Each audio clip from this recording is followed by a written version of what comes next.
wall. Did you know that the design of our joints is such that we are meant to be stacked head on rib on pelvis?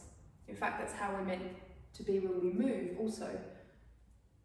Our lifestyle has lent us to being here with an inquisitive brain in a head that wants to see everything and be in front, and just postures of being sat for long periods of time. We aren't stacked and we are reverting back into the fetal position.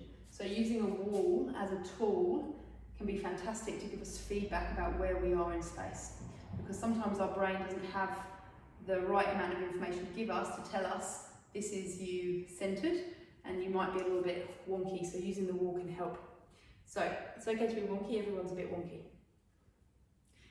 All right, so exercise with the wall. Number one is we're going to work in the sagittal plane, which is the side on. You're going to be up against the wall, and I would like your pelvis, your rib and your skull to be touching the wall. Now if you are a little bit like this and your head can't, don't force it, I don't want you to feel uncomfortable. Get a small towel just to create, fill the space between the wall and your head. But again, you're wanting to get as close to the wall as you possibly can, within comfortable realms.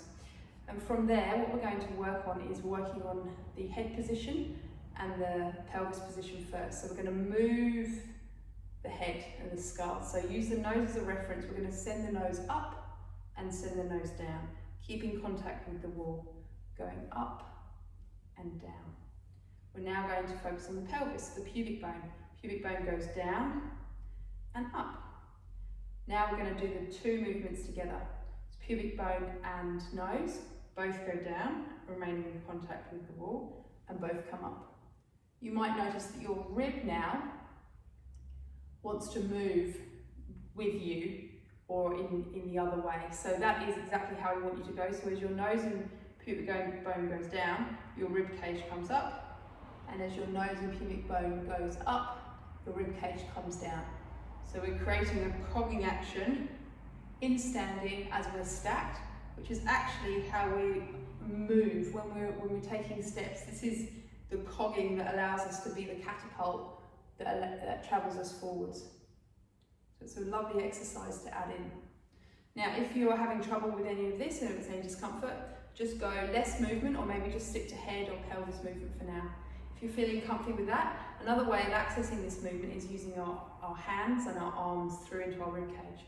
So just take a breath for a moment, re-find yourself against the wall, and this time we're going to take the thumbs out to the side, rotating the arms out. And at the point where you have no more movement at the arm, you might find your chest starts to lift up. As your chest lifts, bring your chin down to meet it and send your pubic bone down away. And then from there, bring the hands, the thumbs back inwards, rotate inwards, and when you have no more movement left at the arm, you might find that your rib cage wants to round down.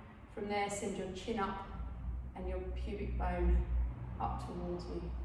And you can move through those movements by adding in the arms, so it's a lovely little add-on.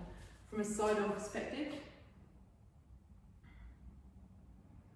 remember then when we come off of our side, off of our wall, it can often go back into that head forward posture. So ideally we're going to get to a place where we can do this without the wall, but using the wall is lovely.